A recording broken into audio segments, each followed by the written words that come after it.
Let's go ahead and run through what it's like to go and answer a survey here. And we go to various aspects here of this page. This one here is actually our instructions. So if we get stuck on a portion of it, we can go ahead and click instructions, and it'll give us a full rundown. Again, all of this is translated in English, Chinese, Japanese, Korean, French, Portuguese, German, Spanish, and Italian. So we try to accommodate as much as we possibly can on this. Let's go back to our other tab here. And there's 11 steps in the certification or declaration process, starting from the first one, which is the company information, all the way to the last for certification. The company information here, if you hover over each one of these input boxes, it'll actually give you a bit of information about what they're looking for. So all the instructions are also available if you hover over each box. So let's do a declaration scope for company-wide, and no ID available, not applicable. And we're just going to go and fill out a full survey here.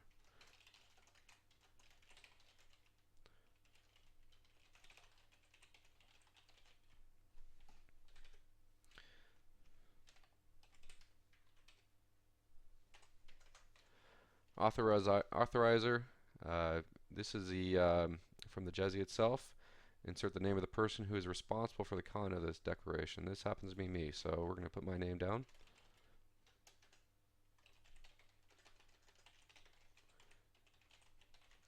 Title, I'm a manager of OSS. Operations Support Services, again my email.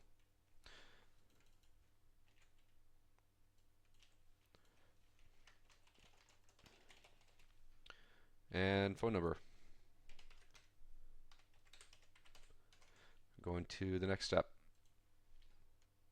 So the question here is the conflict metal intentionally added to your products? No, we certainly do not. All the way across the board.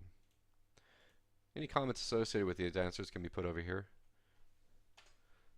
Next question down here is the conflict metal necessary to the production of your company's products and contained in the finished product that your company manufactures or contracts to manufacture.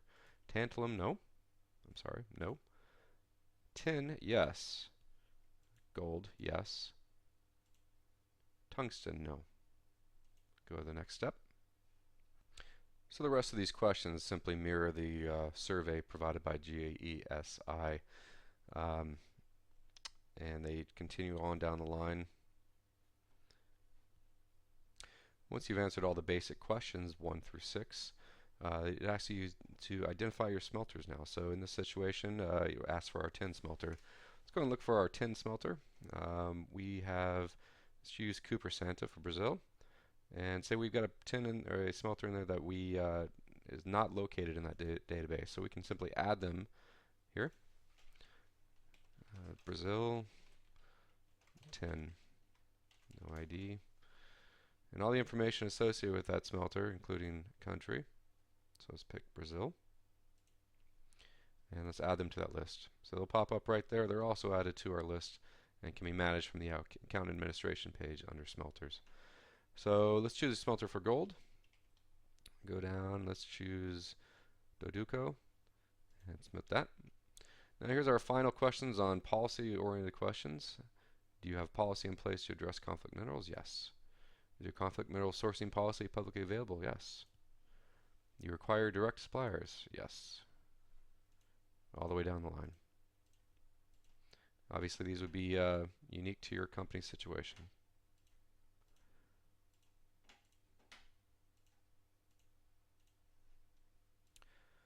So we here at Bruker manage a certification on our website, and we'd like to go ahead and attach that to our survey here. So let's go down here, select Browse, find the PDF document.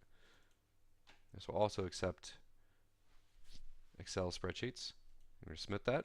It's going to take us to the next page where it's going to ask us to certify our answers. We're going to look through here and make sure everything that we've submitted is correct. And yes, it's all true. And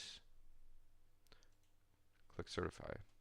And we are done. So if we go back here and take a look at our survey now that we just submitted, it's going to show us Not assigned, obviously, since we did not assign that to a supplier. Submitted to customer, waiting review.